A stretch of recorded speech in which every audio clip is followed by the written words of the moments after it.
करना चाहिए? लाइक अगर लोग आना चाहें आपके पास तो किस वजह से आए? हमारे पास तो जब चारों तरफ से कोई चीज बाकी बचती नहीं है ना, फिर तो फिर आते हैं मतलब मैं हमेशा एक बात करती हूँ जो मैं अभी भी बोलूंगी कि साइकेट्रिस्ट एक ऐसी टर्म है कि अगर जब भी लोगों से बात की जाए कि किसी साइकेट्रिस्ट को दिखाओ तो फौरन होता है कि मैं हमेशा डॉक्टर बजारी बात करती हूँ, हमेशा ही होता है कि हम पागल थोड़ी हैं जो हम जाके साइकेट्रिस्ट को दिखाएं।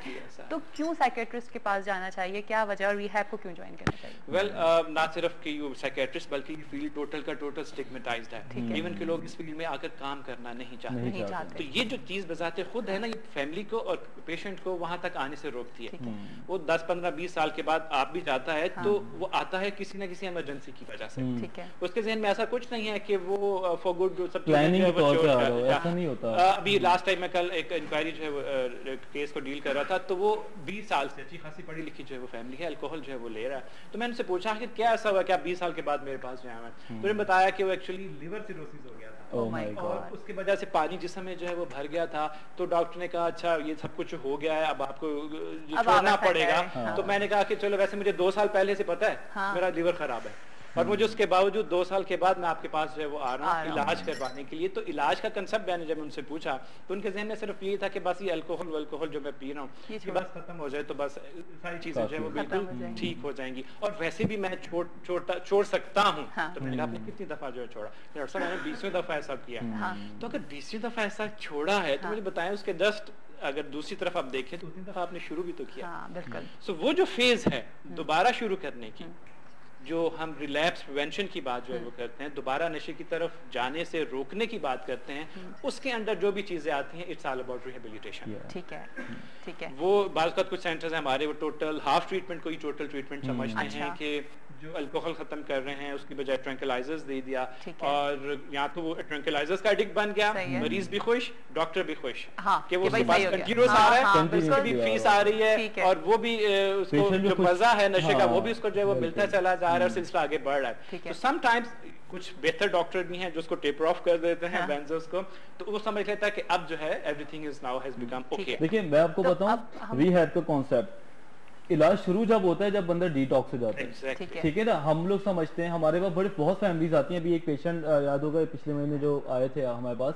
उनका कहीं और इलाज हुआ और 16 दिन में उनका सारा नशे का इलाज हो गया। अच्छा। हाँ, और वो कहते हैं मैंने सब कुछ छोड़ दिया। तो मैंने बोला ये तो अब स्टार्ट हुआ है, क्योंकि अब तो तुम्हारा शऊर थोड़ा सा जागा है कि तुम समझ सकते हो क्या चीज बुरी है। फैमिली का डिनाइल इतना हाई होता है कि कहते हैं डॉक्टर साहब सब कुछ ठीक हो गया, बस हम इसको लेके जा रहे हैं। अच्छा। रिहेबिलिटेशन का कॉन्सेप्ट जो हम लोग काम करते हैं वो ये करते हैं जब इंसान समझ ले कोमा से बाहर आ रहा है, ठीक है ना, जब वो इंसान डिलीरियम से, कॉम्प्लिकेटेड वर्ड्स है मैं बोलना नहीं चाहता, कि मतलब ऐसी कंडीशन से बाहर आता है जहाँ पे उसको कुछ नजर आ रहा होता है, उसके बादल छटते हैं लाइफ के, वहां पे उनकी काउंसलिंग शुरू होती है, साइकोथेरेपी शुरू होती है। ग्रुप से हमारे रिहैब के अंदर बहुत सारे पेशेंट्स हम बिठा के रखते हैं, जो कि कुछ सीनियर्स बैठे हुए हैं, कुछ 1 साल पुराना बैठा है, कुछ 4 महीने, वो अपने एक्सपीरियंसेस बता रहे होते हैं नए पेशेंट्स को। तो वो बहुत जरूरी है रिहेबिलिटेशन के लिए, ऐसा बहुत जरूरी है कि उनके सोचों को, मैं हमेशा मिथ्स की बहुत बात करता हूँ, नशा करने के मिथ्स बड़े स्ट्रॉन्ग है, और वो इतने स्ट्रॉन्ग है कि वो उसके बगैर नशा कर ही नहीं सकते। वो उनके सामने समंदर है, वो जब तक वो समंदर का पानी आप नहीं निकालेंगे वो आप नशा नहीं छोड़ सकते। सही है। तो डॉक्टर साहब हम स्टेजेस हैं उसकी, उसमें सबसे पहले तो डिटॉक्सिफिकेशन है। ठीक है। पहली बात की कि डिटॉक्सिफिकेशन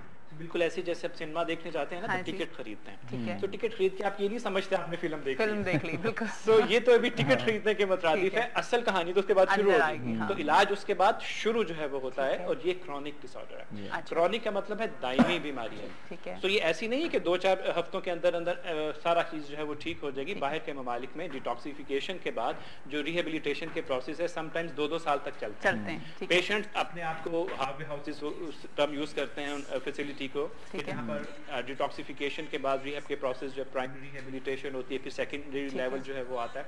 सो प्राइमरी जो लेवल है उसमें तमाम उसके इमोशंस हैं। कॉलर लेती हूँ, मुझे पता है आप लेट भी हो रहे हैं, आपकी मीटिंग है और मुझे आपको ऑफ भी करना है। जी अस्सलाम वालेकुम। अस्सलाम वालेकुम जी, सुबह बखैर। मैं मिसेस अजमल बात कर रही हूँ। जी मिसेस अजमल, डॉक्टर वजाहत से बात करना चाहती हूँ। जी जरूर आप बात करिए। अस्सलाम वालेकुम मिसेस अजमल। वालेकुम सलाम बेटे, जीते रहो। मैं ये बात करना चाहती हूँ कि आपको अल्लाह मियां लंबी जिंदगी दे और बहुत खुशियाँ दिखाए। आप बहुत सिंसियर और बहुत अच्छे डॉक्टर हैं। Thank you so much. और अल्लाह मियां तरक्की दे। जी जी। बस आपके यहाँ आके वो बेटे को बहुत चेंज आया है, अच्छा और बहुत खुश होता है आपके यहाँ आने से। अच्छा, तो आपने कोई ट्रीटमेंट लिया है डॉक्टर वजाहत जी से? जी मुझे याद आ गया। अच्छा। जी जी मुझे याद आ गया। बस अल्लाह मियाँ, यही मैं कहती हूँ, अल्लाह मियाँ सबको शफा दे दे।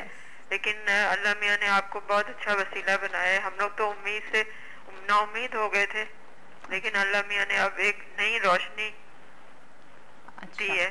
बस आप हमारे लिए दुआ करें, हमारी सेहत के लिए। इंशाल्लाह हम आपके बच्चे को ठीक करके छोड़ेंगे। इंशाल्लाह छोड़ेंगे नहीं ऐसे, उसको फिक्र ना करें। सबको सलाम। Okay, thank you so much Mrs Ajmal, thank you so much.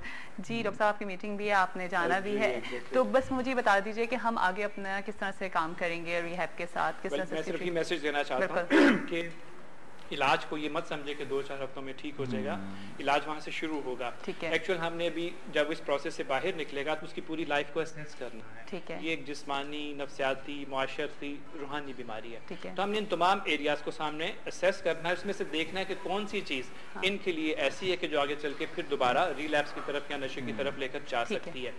तो हम वो असेसमेंट के बाद फिर उन तमाम एरियाज को आइडेंटिफाई करते हैं कि क्या क्या प्रॉब्लम्स हैं इनके साथ। उन प्रॉब्लम्स पे फिर हम ट्रीटमेंट प्लान जो है वो बनाते हैं और उसके बाद उसकी इम्प्लीमेंटेशन जो है वो करते हैं। और इम्प्लीमेंटेशन के बाद हम ग्रुप थेरेपी से, इंडिविजुअल थेरेपी से, और जो मोस्ट इंपॉर्टेंट चीज़ है फॉलो अप जो प्रोग्राम्स है उससे फिर हेल्प जो है वो लेते हैं। उनका ये थेरेपी और काउंसलिंग का सिलसिला भी थ्रू आउट लाइफ लाइफ चल रहा चलता है। तो इसमें आप फैमिली वालों को भी इन्वॉल्व करते हैं? फैमिली तो this is a family disease. ठीक, अच्छा, हाँ बिल्कुल, सिंपल एज दैट। ये फैमिली डिजीज आप तो नए कंसेप्ट कहते हैं, ये एक वरासती बीमारी है। बहरहाल फिर किसी और प्रोग्राम में इसमें बिल्कुल इसको डिस्कस करेंगे। Thank you so much for coming, बहुत अच्छा लगा, और इंशाल्लाह नेक्स्ट वीक हम आपके रिहैब सेंटर पे आकर के ट्रीटमेंट इंशाल्लाह बहुत शुक्रिया आपका बुलाने का। Thank you so much doctor वजाहत। अभी आप हमारे साथ ही हैं, हम इसको आगे कंटिन्यू करेंगे। ड्रग एडिक्शन पे हम बात करें अभी हमारे पास टाइम है। अगर आप लोगों को कोई सवाल करना है, कोई बात करना चाह रहे हैं, आप किसी भी मसले से, डिप्रेशन से रिलेटेड, तो आप डॉक्टर वजाहत को कॉल कर सकते हैं।